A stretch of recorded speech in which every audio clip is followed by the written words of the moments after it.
बागेश्वर धाम गढ़ा में नवरात्रि साधना के समापन पर बड़ा निर्णय लिया गया। बागेश्वर महाराज के गुरु सन्यासी बाबा ने साधना के दौरान आदेश दिया कि अब बागेश्वर धाम पर आने वाले वीआईपी और वीवीआईपी सिफारिशकर्ताओं से मुलाकात नहीं की जाएगी। महाराज जी केवल उन श्रद्धालुओं से मिलेंगे जो सच्चे भक्त बनकर बिना किसी सिफारिश के धाम पर दर्शन और आशीर्वाद लेने पहुंचते हैं। नवरात्रि के 9 दिवसीय साधना पूर्ण होने के बाद दशमी के दिन बागेश्वर महाराज ने बुंदेलखंड की गंगा कही जाने वाली कैन नदी में पहुंचकर व्रत का समापन किया। इसके पश्चात धाम पर आयोजित दिव्य दरबार में महाराज श्री ने भक्तों को साधना का अनुभव साझा किया। महाराज ने भक्तों को बताया कि साधना के दौरान उनके गुरु सन्यासी बाबा ने डांटते हुए कहा कि वीवीआईपी और वीआईपी मुलाकातों के कारण गरीब, असहाय और दूर दराज से किराया उठाकर धाम पहुंचने वाले श्रद्धालुओं की पीड़ा अनसुनी रह जाती है।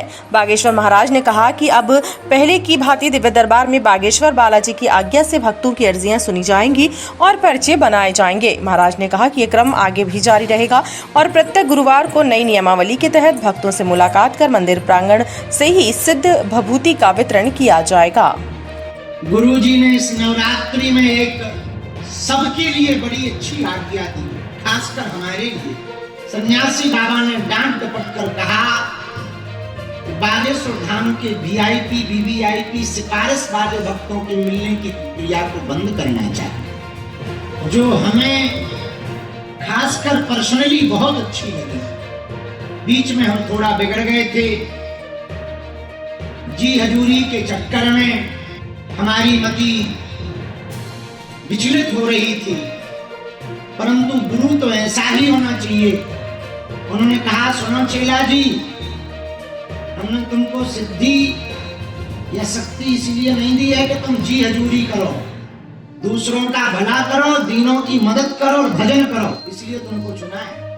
बोले तुमको इसलिए चुना है कि तुम जगत कल्याण करो, दीनों की मदद करो, तो ज्यादातर टाइम उनको दो जिनका कोई नहीं। हमको अच्छा लगा और उस बात पर हमने प्रायश्चित भी किया। 9 दिन तक जिस कुटिया में भजन किया वहीं विश्राम करके प्रायश्चित किया और प्रण लिया कि पूरे जीवन भर जो गुरुजी ने हमें आज्ञा दी उसका हम कठोरता पूर्वक पालन करें। यह संपूर्ण साधना आज विजयादशमी की कल विजयादशमी है। विजयादशमी की रात्रि के पूर्व में हम यह पूरी की पूरी साधना अपने इष्ट आराध्य के श्री चरणों में समर्पित कर रहे हैं।